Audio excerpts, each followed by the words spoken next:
Welcome to the 106th episode of the Hail Married podcast. I'm A. Toves, and I'm joined by my husband, the Toves. We're back with some basketball and football updates. Let's get started. All right, A. Toves. It's been a little bit since we've recorded an episode, and that can be illustrated quite nicely by the fact that we originally recorded this episode last night. How we ran into some technical difficulties as I kind of listened to everything that we said. So here's take two again. Let's start where we had started before, which was UTSA men's basketball and that elephant in the room, which is Demario Monsanto's NIL allegations, which occurred a little less than a month ago and caused a stir. Something that we didn't think maybe was going to be an issue, but go ahead and fill in the details for us here. Yeah, so for those of you who may not have heard about the situation, Demario Monsanto shared some screenshots of text messages between him and someone else. No names, no dates were shared, but he shared those on X. The text messages alleged that he had been promised $125,000 in NIL that wasn't paid to him. He also claimed that Coach Clonch had blocked him. After he posted those messages, you had Raekwon Horton and Skylar Wicks kind of chime in on X, echoing similar concerns. And then on Instagram, when those text messages were picked up by CBB Content on their page, Jaquan Scott shared their story, added in his own allegations, and then also claimed that the coaching staff favored Primo Spears and kind of hinted at maybe some other issues going on in the team, particularly around, how Primo was treated versus the rest of them. So that was kind of what we saw initially. There was an article by Greg Luca in the Express News. He wasn't able to get, these guys to respond to him, but UTSA shared in that interview that everything that was owed to the players had been paid out. Things had kind of died down a little bit, and then there was an interview by KSAT with Joey Brooks and Coach Clonch about a number of different things. In the interview, Joey Brooks confirmed that the text messages did come from someone within the UTSA program. He clarified it wasn't Coach Clonch. Coach Clonch had also said he didn't block Demario Monsanto. Here's specifically what Joey Brooks said. I'm not going to use names, but that text message did come from someone within our program. I think it was a mistake that got taken a little bit out of context. Now, if you go back and read those initial text messages, I think it's fair to say that there's some, they're open to some interpretation, Sure. simply because when you and I read them, we both kind of read different things into it. One of us read in, well, yeah, it looks like they're implying that they're going to give Demario Monsanto $125,000 in NIL. And then the other one looked at it and said, it almost sounds more like there's $125,000 overall, not necessarily for Demario. So, certainly I think there was the potential that there was some miscommunication there. And just given the fact that we haven't seen anything additional, to see if there were clarifying text afterwards or, anything else, it's kind of hard to just really come to a good conclusion based on just those two screenshots. But in the interview with KSAT, Joey Brooks goes on in the video to make some additional comments about living up to obligations and accountability. And he sort of starts to get a little bit muddled in what he's trying to say. And so, yeah, I think, again, talking about misconceptions and miscommunication, Right. You can take his comments a lot of different ways. So, certainly not knowing all of his intention. If you're interested in hearing exactly what he had to say, if you go out and Google the KSAT article, it's titled On the Run. It starts out a lot about a lot of different things about the program, and then probably about halfway down is when they address the NIL allegations, and you see Joey's video interview. But all of that being said, we didn't hear any additional information from Demario or anyone else who had kind of chimed in. KSAT said that no one responded to their interview requests. when I went back and looked at the CBB content posting on Instagram, it appears that Jaquan DM'd some additional details to them, but there was no follow-up from them. So all of that being said, my assumption is what Joey Brooks stated, that everything's been paid out. Yes, the text messages came from the program. They were taken out of context, or there was a miscommunication. That's probably the bulk of the story, because we haven't really seen any other outlets take the story any further. Smurf left shortly after the story came out, but his family stated that, UTSA had fulfilled their commitments to him in terms of NIL. So, I don't know that there really is a whole lot more to the story, or that if there is, we'll truly ever know what that is. But, I think just making these types of allegations certainly could potentially harm the program. While, we've still seen recruits coming in, it certainly could have hurt the program without us knowing. There might have been players out there that at one point in time had considered coming to UTSA and then decided, hey, based on these allegations, maybe they're not going to be honest or transparent with me, and maybe they've declined, to come to a visit or to respond to a inquiry from the coaching staff. So I don't think we really know what the full impact is, other than to say, it certainly is unfortunate that this came out. Hopefully the coaching staff has been able to tighten up any communication and learn from this experience so that, we don't see anything like this repeated in the future. Well, I think the biggest thing here is the fact that, you talked about potentially there was some other players that may have shied away from the program because of this. And while I agree, I also think that if they were looking at UTSA and potentially thinking about the money that's here, there's no forever money here at UTSA. There's no pot of gold at the end of the rainbow. No, and I think that's not a secret. I think any UTSA fan would tell you that. So, again, I think to me it really hasn't hurt UTSA to a point. I think, obviously we may not know all of it, but from what we know, what we can see, I just don't think that it's really hurt, because it's really the first time you see some sort of issue here at UTSA. And now with this potential house settlement, which I don't know if it's going to get passed and may not happen on July 1st now because of some of other issues that have come up, I think they're trying to recruit to what they were going to pay in the house settlement. And issues like this now I think are going to be much more contractual.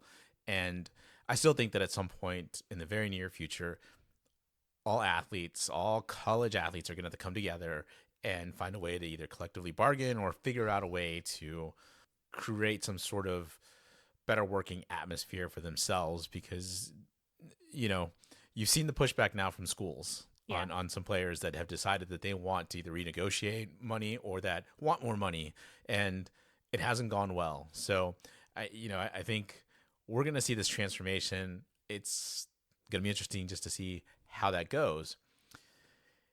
Now, speaking of transformations, and this is in no way am I connecting these two things together, but when you're talking about transformations, that means that some things are going to be changing, and the changes I'm about to talk about are the coaching departures for the UTSA men's basketball program. Now, look, you can put on your tinfoil hat as we talk about this and say, oh, one of these coaches was the person that Joey Brooks alluded to. That's your opinion. I don't know that we can logically say that. Yeah. Or, want to even go ahead and extend that. But, again, it's going to be easy for someone to connect those dots and say, yeah, it's, this is why they left, right? Trevor Deloach goes and gets a job with Charlotte, which is also in the AAC, in a lateral move where he's still an assistant coach / recruiting coordinator. So, Atos, I don't know. That seems weird to me that you would leave for a lateral position and not maybe move up, I guess. Yeah, certainly don't know what the background is behind that, but it was a bit of a head scratcher. And then the other coaching departure, Alamo Audible, confirmed today that Joseph Jones is no longer with the program. We had seen last night that he wasn't on the roster And initially we thought, I don't know if that's a mistake, if he's not with the program. This whole season they had neglected to put his name on the program that you received inside the convocation center that listed all of the players. So, which is ridiculous. Put some respect on my guy's name, right? I know. Like, he was a very good coach. So I still don't understand why we couldn't have made that adjustment, but I'll get off the soapbox. Yeah. So, but long story short, Alamo Audible was able to confirm that he is not with the program. So not really sure what his future plans are at this point, since he hasn't announced anything, but something to keep an eye on. But having 2 coaching departures and adding to some roster upheaval that we'll get to, certainly Coach Clonch has got his hands full going into this second season. Yeah, absolutely. So let's real quick reflect on some of those culture pillars / code that he had talked about a year ago. He talked about embracing the moment. He talked about embracing the adversity. He talked about earning the right to win. And he finally discussed be great teammates. Atos, I think 3 out of the 4 they were able to fulfill, but something that kind of spawns off of the NIL allegations, which you kind of alluded to, was the fact that there was maybe some issues that Jaquan Scott had. Yeah, I mean, we saw both Jaquan Scott and Skylar Wicks sit out a lot of the season for personal reasons. There was never any explanation given to what those personal reasons were. Certainly having both of them now chime in on claiming that they didn't have NIL obligations fulfilled to them, certainly makes you wonder if there really were personal reasons that they sat out, or, if there were things tied to, this perception that they should have gotten more NIL. Jaquan Scott making these statements about Primo Spears certainly makes you wonder if there were other tensions, on the team. Sure. And maybe interpersonal conflicts either between the players or the coaches and players. And it certainly, the way that he phrased it, it made it sound like, he either had some heartburn or some jealousy with the fact that maybe the coaching staff favored Primo this season. But, I think going into the season, we all sort of expected that Primo Spears was going to be the person they were building this team around, just based on the experience that he brought to the table. He was the known commodity. We knew exactly what kind of player we were getting. And I mean, I don't know. I mean, yeah, sure, there were moments where you could potentially say that he was taking over a game and maybe he should be passing a little more. But I think you get that from any star. Yeah. I mean, there are moments where I thought Jordan Jenkins did the same thing, but I'm not going to go and start berating or talking about Jordan Jenkins in a negative manner because I feel like, oh, she should have passed here. It's more of a That's what you have to do at times when you're the star. Sometimes right. too, you have to take the game on your shoulders. But certainly there seems to have been some lack of collaboration, teamwork, cohesion on this team, and as we reflect back on it, of course, it's easy to look back after the season ends, but you kind of wonder how the coaching staff is looking back on this team, and the roster that they built. I wonder at times if they maybe took some chances on some guys that they knew weren't going to be the most selfless players, simply because they needed to fill the roster and they really got into crunch time last year. Maybe in hindsight, those aren't the types of players that they would have selected given more time. I think it's going to be really interesting this year to see, who they bring on board and how that team dynamic really gels.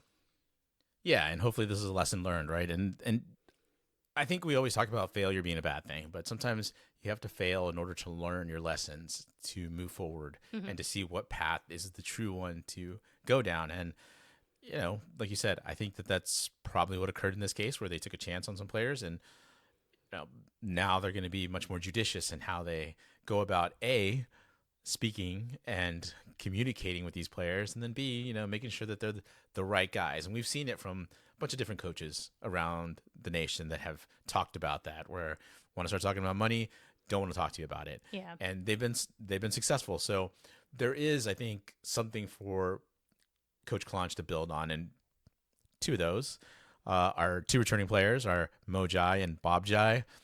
Mo was out the entire year, essentially, for most of the year, injured.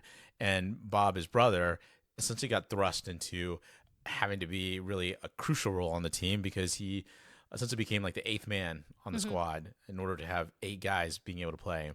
So we've got those 2 guys returning. Bob has talked about, putting on some weight, which is good because he's had to take on some bigger players, which, not going to be, you need the extra weight and you need some time to get stronger. And one of the things we had talked about before is the fact that I think the initial thought was Bob was going to be redshirted. So Right. the fact that we couldn't do that brings us to here. But I think it's a good start. I think Bob Jai has got some potential there. Mo Jai, I think, is a nice interior player. You add the 2 high school guys that we know that are still coming in, Caden Rayfield, a forward, and then guard forward, Dorian Hayes. Both those guys, I think, are going to complement the 2 returning players. And then you add some transfers here. And we want to start out with probably the biggest name one, Austin Nunez, Atos, because there's a nice connection to UTSA here. Yeah, Austin is a transfer from Arizona State, but his parents are UTSA alumni. His mom, Tamika Roberts Nunez, is a Hall of Famer, played on the UTSA women's basketball team as well as on the track and field team. His father attended UTSA. He's very involved in kind of the high school programs and some clubs within the city of San Antonio. So, it's nice to see a player coming home, much like we've talked about in football, seeing Austin, kind of come into UTSA. He has 2 years of eligibility, hopefully, with his parents' connection to the program, and hopefully he'll come here, he'll enjoy it, he'll want to stay for 2 years, and then, Coach Clonch will be able to build around him. Coming out of high school, he was a 4-star and, has a lot of opportunity and potential. Unfortunately, he had an injury last season, which kept him from playing for most of the year. So if you look at his stats last year, you're not really going to see much because he only played 4 games. But if you go back further in his career and kind of look and read about his game and, his shooting percentages, I think he's going to be a really talented player for Coach Clonch. Yeah, I would think so. And I just want to reiterate what you said about both his parents being here and being involved with the program, because we run into Tamika a lot, whether it's the women's basketball game or even when we went to the Final Four, she was sitting right next to us, right? So it's good, and hopefully that keeps him here. Yeah.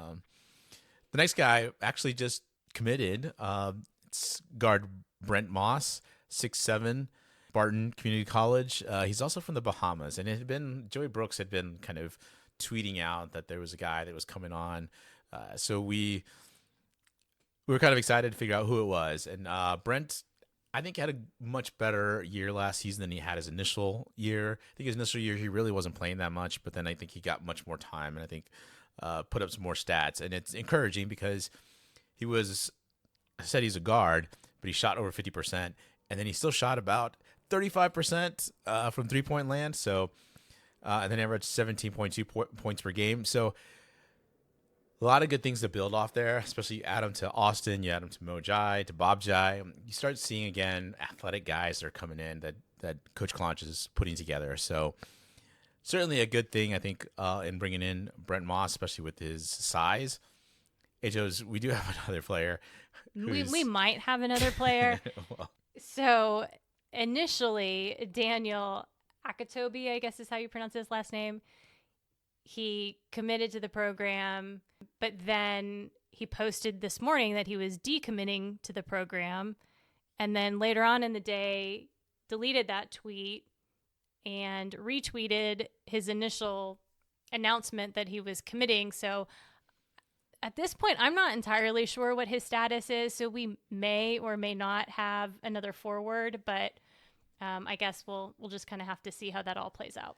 I'm not sure who's more indecisive, him as to whether to come to UTSA or me when I'm by myself trying to figure out what food to order, because let me tell you, it can go back and forth. So hopefully he's another player to add. I mean, we initially thought that he'd be Joe Smith's replacement. He's an athletic big man. He's got a little bit more girth, as you said it, Right. than Joe Smith did. So hopefully it's just another piece to add along with the high schoolers and the other transfers. I think we're going to be in a pretty good spot. And moving forward, hopefully we have more depth Yeah. than having just 8 guys play the season. All right, so let's transition then to the women's basketball program.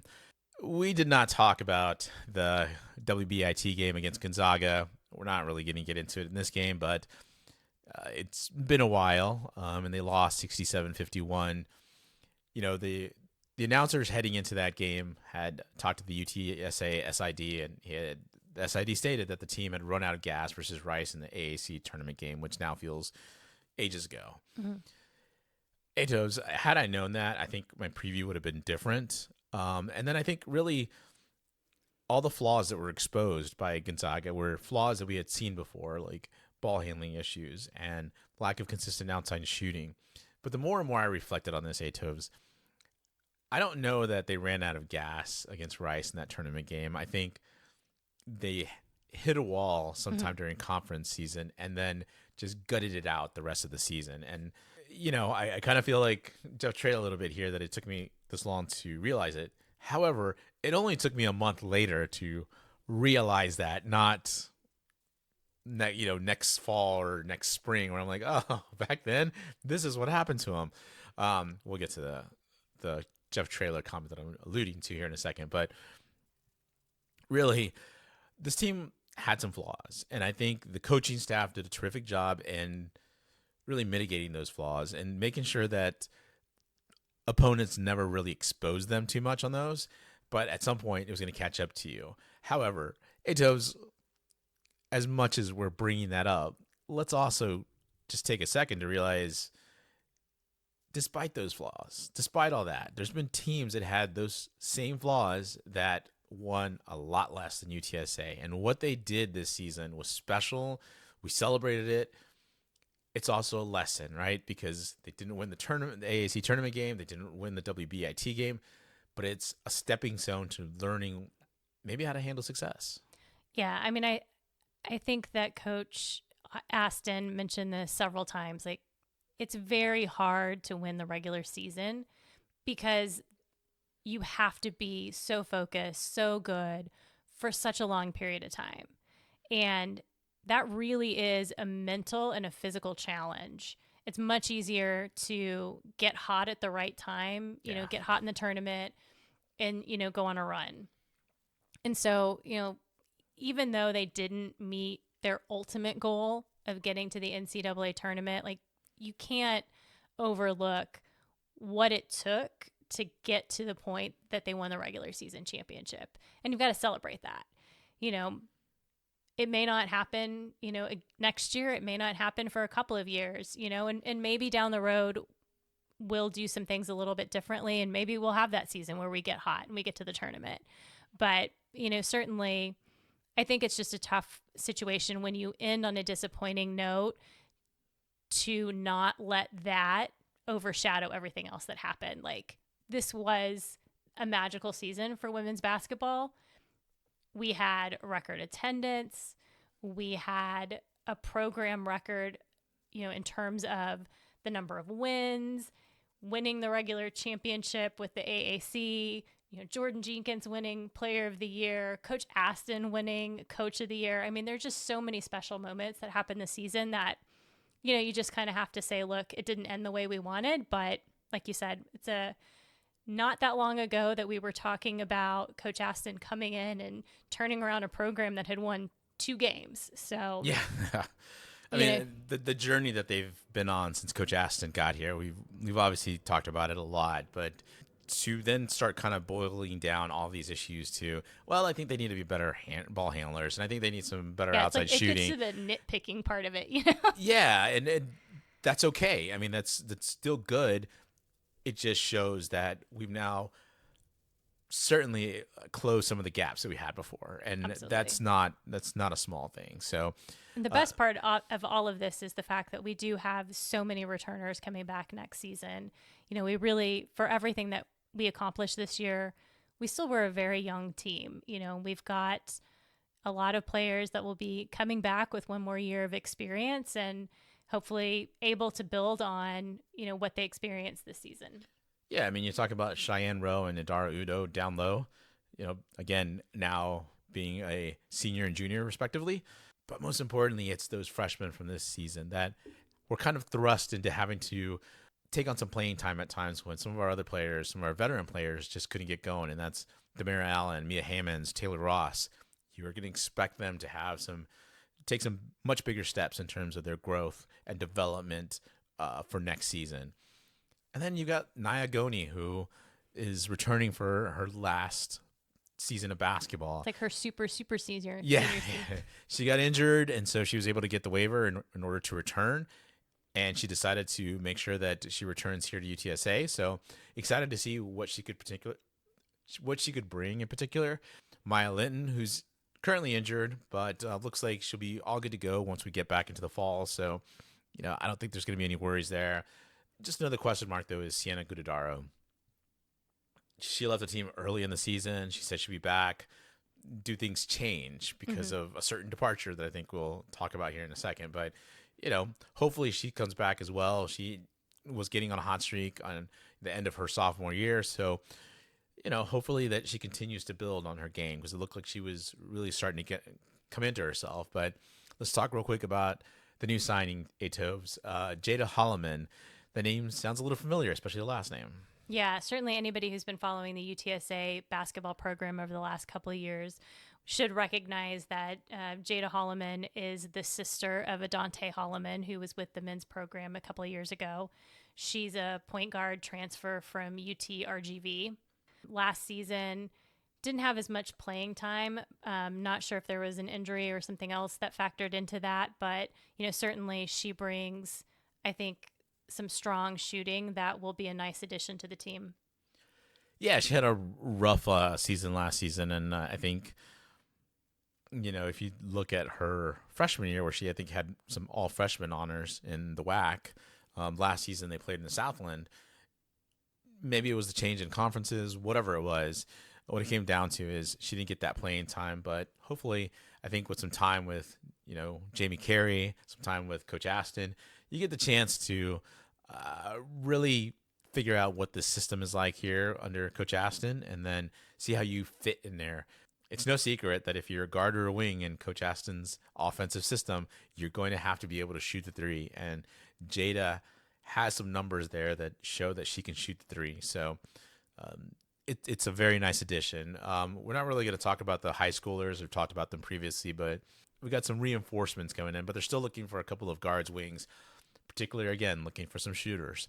And I think that that's most important to add to this team. So, Atovs, we haven't talked a lot about the transfer portal on the women's basketball side, but we did have 3 departures this season. Yeah, I mean, we've been really lucky that, Coach Aston's been able to retain the majority of her team. But, this season, Asia Proctor's leaving. She is committed to North Texas. Certainly she missed some of the season this year with some personal issues, didn't quite seem to be back to herself at the end of the season. So, hopefully she can find some more playing time at North Texas and get back to that level of success, just maybe not when she's playing UTSA.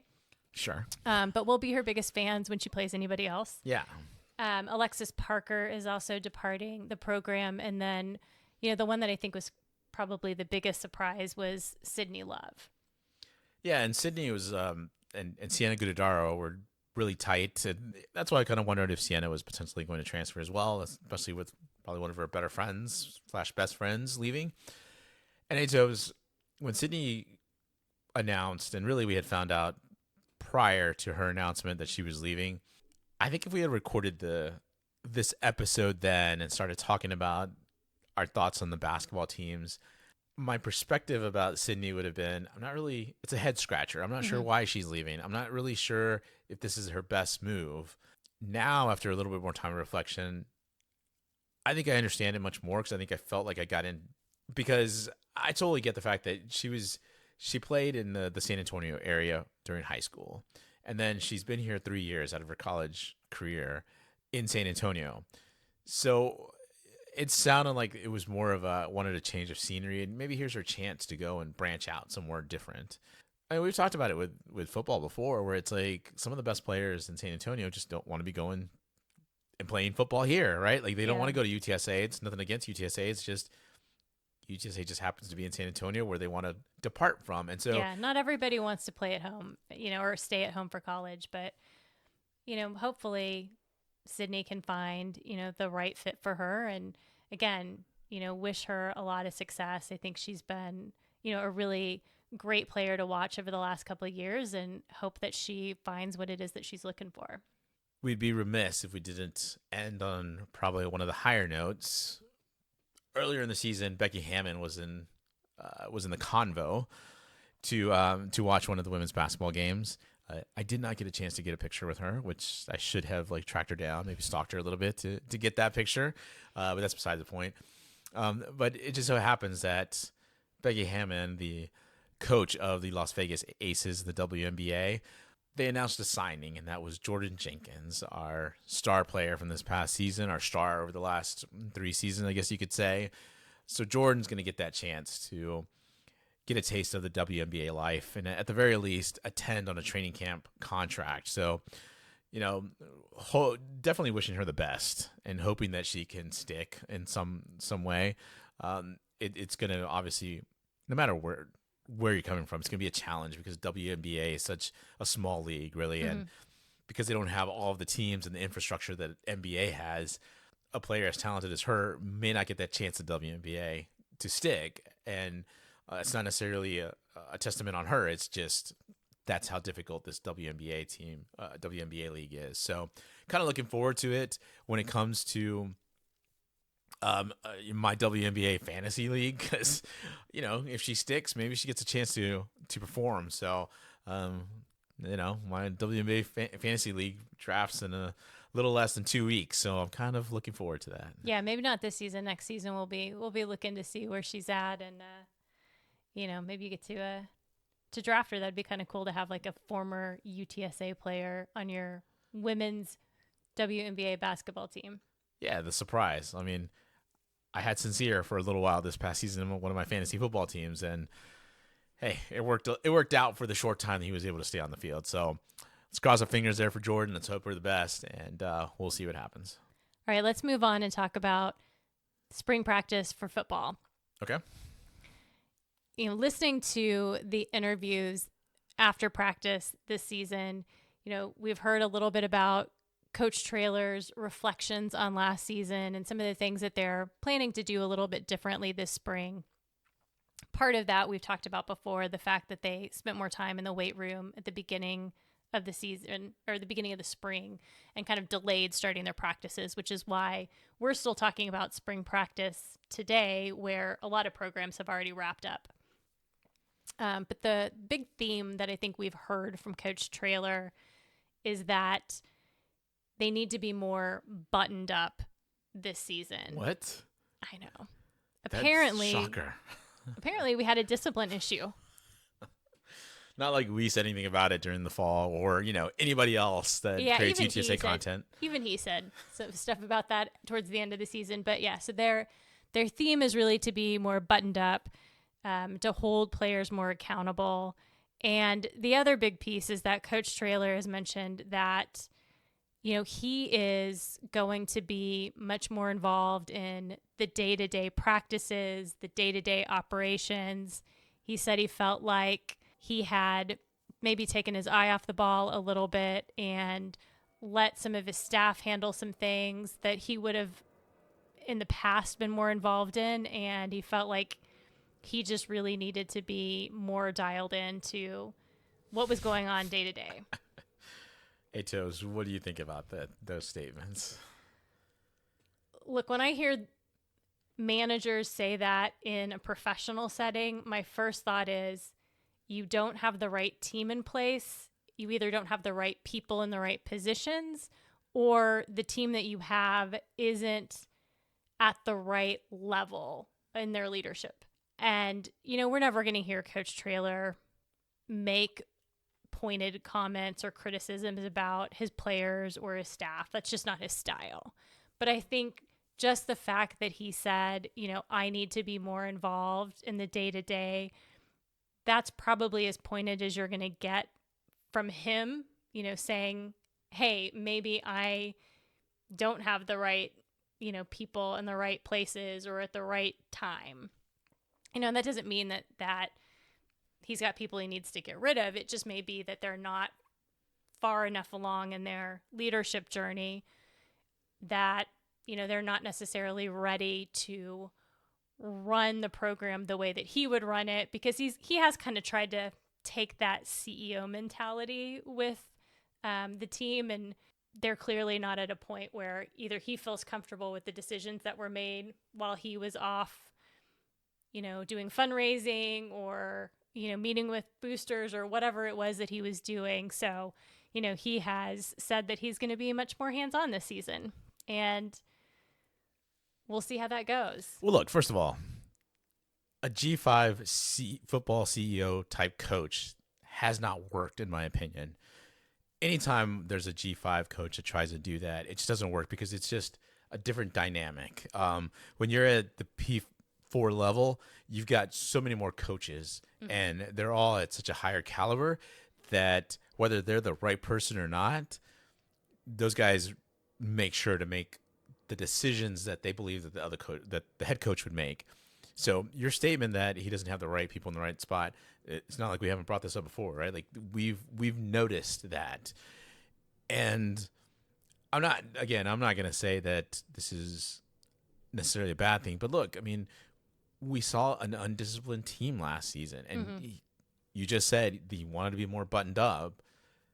Yeah, well, this is what happens when you, as essentially the face of UTSA football, doesn't hold on to your core values. Your core values are about you guys being disciplined. You guys, yes, you're going to play a little loose, but you're going to be disciplined in your approach to the game. And if your coaches aren't doing it, and your coaches are unwilling to do that, to uphold that, they're not holding them accountable, then this is what happens. You end up setting a record for, or being the most penalized teams in the nation last season. There's just so many, I think, examples. But it comes back to, and I alluded to it earlier in this podcast, that I had reflected, but it only took me a month. Here's Traylor once again, what seems like the annual spring reflection, rebirth of Jeff Traylor, where he announces what he believed happened in the fall of the previous season. And it's obvious. We know exactly. We knew it, right? And we tried to tell you, but he always deflected or said, nope, that's not it. It's just frustrating to me. And to me, it really speaks to the fact that I think that this is what people from the outside see of Jeff Traylor. And this is why he may not be getting the opportunities that would probably lend to him leaving UTSA. That's my frustration, and it's easy for me to criticize and say, look, he should have recognized this sooner. He should have done this. He should have done that. But I think it comes just from the fact that we've also had so much more experience in our professional lives where we've realized, oh, hey, before we didn't take action quick enough, and look how this snowballed. So I'm not going to make those mistakes again. So hopefully he continues to realize these things and make changes sooner. And I'm sure maybe he did make some changes, but I think from everything you quoted, it wasn't enough. He may have just allowed everything to snowball so much that, I get it. Now he wants to be much more in control, but you also got to be careful not to get too deep in the weeds, because now you then start interfering with your own coaches, right? Right. Now they become even more ineffective than what had happened there. So I don't know, Atos. I mean, I like Jeff Traylor. Don't get me wrong. I really do. It's just that he frustrates me with these moments where it's like, well, yeah, that's obvious. Like, we knew that. Like, why are you waiting until spring to talk about that when you could have gone to the mic at the end of last season or during the season gone, yeah, there's some things got to change. I got to make some changes now before this thing really tumbles.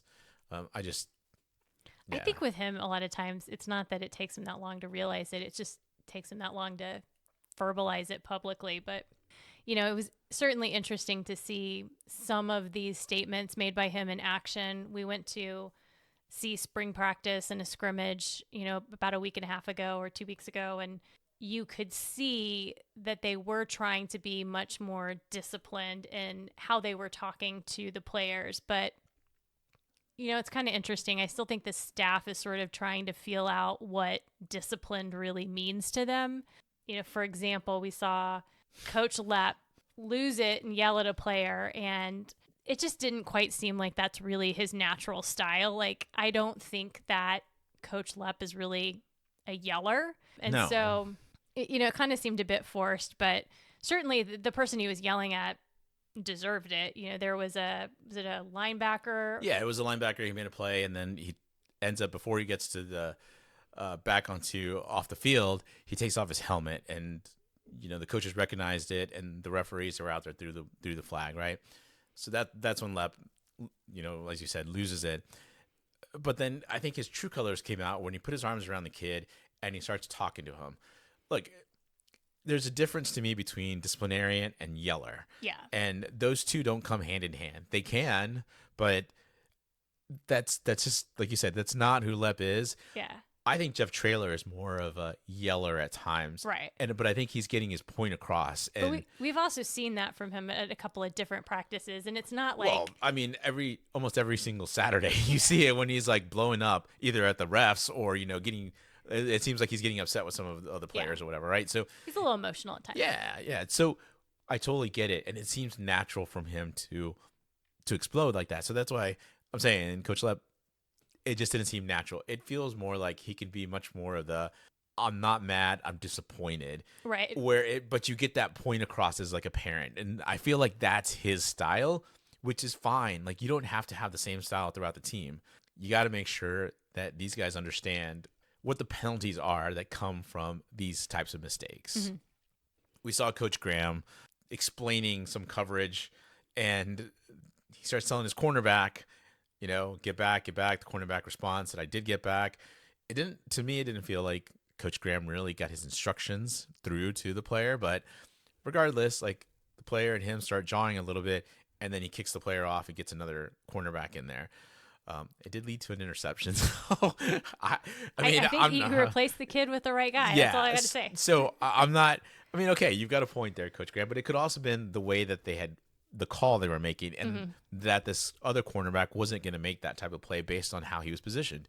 I think every single one of them is going to have a different approach. It just seems out of character the way they were doing some of these things, and it just, like you said, I think it's going to take some time, but I also don't think that yelling just in and of itself is going to button up this team. It's going to take more attention to details, and I don't know if our coordinators have that. They're smart guys. I think I've criticized before, but I think that they're good at the X's and O's.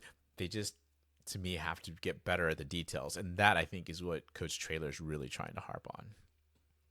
So should we talk about some of the roster changes? As we talked about with basketball, we have some roster changes here with football. Yeah, I mean, just to refresh everyone's memory, we had a couple of guys who jumped in the portal back in December: Martavius French, Jamori Robinson, Denver Harris. Martavius and Jamori, we thought, were going to be leaving because they were out of eligibility, but they got their extra season through being in JUCO and that ruling. So that happened in the past. The most recent two that popped up that weren't expected were Brandon High, one of our running backs, who I think we all really thought was kind of the future of our running back room. Yeah. So it was surprising to see him jump in the portal in the spring. And then most recently, Tate Sandell. He had won the starting kicker role at the end of the season, and again, was someone that was poised to be a starter this season. So a bit of a surprise to see him go into the transfer portal. Not sure exactly where those two will land, but certainly a couple of last minute changes that are likely going to change the dynamic for Coach Traylor and staff. Yeah, absolutely. I think the Brandon High loss is a little bit bigger than I think we want to make of it at this point. It seems like it didn't cause enough of a ripple, but I think from what we've heard is that they are looking for another running back in the transfer portal. So, just keep an eye on that. If it wasn't as big of a loss, I don't think we would be looking for a replacement in the portal. So yeah, I think, this season, because Robert Henry came back, we may not feel it so much, but certainly next season, he was really expected to be kind of that 1-2 punch with Robert Henry, and then next year to be number one. So, certainly it'll be interesting to see, who from that current running back room really takes that step up. And then, like you said, if they bring in somebody else from the portal. And with that, let's talk about some coaching changes. We had Julian Griffin, running backs coach, left for Cal. He was replaced by Tommy Robinson, who is a tenured coach. He's worked with Coach Traylor before back in Texas.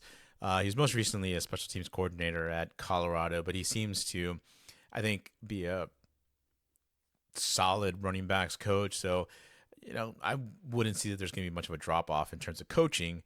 Now, let's just see how things progress in terms of the season and see if he can find us a couple of other running backs maybe for the future.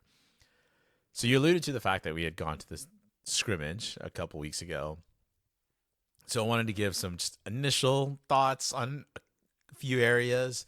First of all, let's talk about the quarterbacks. I thought they looked good despite the fact that we'll talk about the offensive line concerns here in a second. But I thought they looked pretty good despite some of those other issues outside of their realm. I was actually impressed by Max Gerlich. He's a freshman, just fresh out of high school, literally just enrolled for this spring semester. First of all, his height pops. I mean, he's a tall guy, but it does, I think, because the bar has been so low for other freshman quarterbacks. I just remember leaning over to you and telling you, hey, I think Max Gerlich's for real. Like, I think this guy, we've talked about other freshman quarterbacks, and everybody, I think, or many people thought that those guys were going to be, maybe the next in line or going to be pop, but Max, to me, looked like the real deal. Yeah, I mean, certainly if you, again, have heard some of the comments or think back to some of the comments that Toves has made over the years about our incoming freshmen, I think this is the first quarterback who's coming in as a true freshman that you've really been impressed with at that point. Certainly they're always rough when they come in as true freshmen. And there's always a lot of, experience and growing pains that they need to go through. But to hear you speak so positively about Max, it was almost like you were gushing about him just because you've been very critical in the past. Well, he seemed like he was learning quickly from some of his mistakes. And so let's not sugarcoat this. He was making mistakes out there, but when you see them then run the next play and he learns from the mistake he previously made, then you're like, okay, there's something here. Whereas I never felt like that about some of the other quarterbacks, where it just felt like they would, regress again, or maybe not learn as quickly. So again, it's just, I think we were high on Max. I think a school for him coming in. Let's get real quick on the offensive line. To me, it's still a concern. I gushed about it last season. I thought there was depth. I thought, what had been recruited to was going to be perfect for this team. But I saw backups and the rest of the depth of the offensive line just look overwhelmed by a defense that's somewhat new in many spots. I think the biggest thing that just really stood out to me wasn't just that in some drills that they were getting stood up, that they looked stiff, that they just weren't moving well. It's that during the scrimmage, there's at least a handful of false starts during the scrimmage. There's no noise. We're not at the Alamo Dome where there's noise going on. We're not on the road where there's noise. But how do you still get false start? Like, that to me right there was still, we're not disciplined. Yeah, and just to be clear, to set the stage, these were largely not our starters on the offensive line that were playing. Most of them look like they're being held out of spring, either, just for precaution or injury. So, you didn't have Venley playing. You didn't have Corey or Luke Lopez or Kamar Missouri. What we're looking at right now is really the backup and the depth, and the concern is, okay, well, what if those guys don't get healthy and we have to go to these other guys as backups? Do we have enough depth? I mean, that's the question we have every single season. And I guess I just feel like it's a bit of a broken record at this point that we're talking about it again. It is. And it affected the way the offense was able to move. I mean, honestly, they just weren't able to really get into any sort of rhythm. None of the quarterbacks. Otherwise, the defense I thought overall looked good. But I mean, again, when you're having offensive line issues, the defense is going to look really good because they're overwhelming that offensive line, and they're, running backs, wide receivers. Really, it looked like once they kind of backed off of blitzing and putting some pressure on this offense, it looked like the offense then started to kind of move because they didn't have to deal with a blitzing, linebacker or safety or what have you. So, obviously controlled scrimmage, but still, it just felt like they should be at a better spot than where they were at. The only other thing I wanted to call out was Cale Hogan. I thought, his leg looked good. Last season, wasn't the type of season that Lucas Dean had previously had. But, I mean, again, we were comparing a guy just coming in on his first time playing football in the States. And it just seemed like we still wanted him to be blasting, 60-yard punts, right? Mm-hmm. Got to love the guy. It's Cale Hogan. Love him. We don't want to be seeing him. But when we do see him, we want to be able to see him, change the field. And from what I saw at the scrimmage, he was blasting like 50-ish yard punts consistently, punt after punt after punt. He would have to punt it 3 times in succession. So I think there's just been improvement there. We'll still see how that translates to the fall and into the, how that goes into the regular season. But as of now, I think it looks like Cale Hogan needed that time in the weight room to be able to strengthen that leg a little bit more. Before we go, let's talk about a couple of other UTSA programs that are in the middle of their season right now. Sure. Let's start with UTSA Baseball. Really haven't talked about it much on this pod, but we really don't cover baseball so much. They're 30-10 overall. They're 12-3 in AAC play. Hey, Tovs, I think they're going to have a really good rest of the regular season, but what looms in the distance is the dreaded conference tournament, where there hasn't been as much success there for UTSA in the last few seasons, I guess you could say. I think that and I think you would agree that they've built the resume to get the at-large bid should things go south in the conference tournament. Yeah, I mean, they've had a couple of ranked wins, which, hopefully has helped them build that resume. Yeah, and I think they've got a stronger case than, say, the women's basketball team did at the end of their season. I just hope that it's not a repeat of what we saw with the women's basketball team where they got left out because the resume just wasn't strong enough. I think baseball has done a very good job of putting themselves in position. So if they get left out, I mean, which they have in the past, I think it was a couple years ago where they were last season of Conference USA play, then I don't know what to tell you. I mean, I don't know what UTSA baseball is going to have to do to I think really get there. With this program, similar to basketball, it's not just what you do in the regular season. It's really going to come down to how you do in the conference tournament. And, that's just how our conference is kind of playing out. Yeah, I agree. I mean, I think it's just we were just hoping for more from the AAC play, and I think maybe we'll get into that maybe in our next episode about where we're at with the AAC. But let's get over to softball. They're not having as great a season as baseball, unfortunately. They are now 19-29 overall. They're 4-17 in AAC play. They just beat A&M Corpus Christi 8-2, but then tonight lost to Tarleton State, one of your alma maters, 8-4. It's again a tough season for them, but they are playing a lot of younger players, and it's sort of still a team in transition where Coach Studeman is still trying to get in some of the players that I think are going to help this team continue to move forward. Now, you did make a notice that their record is better than last season, so It continues the trend of Dr. Campos hires where she comes and brings in a new coach.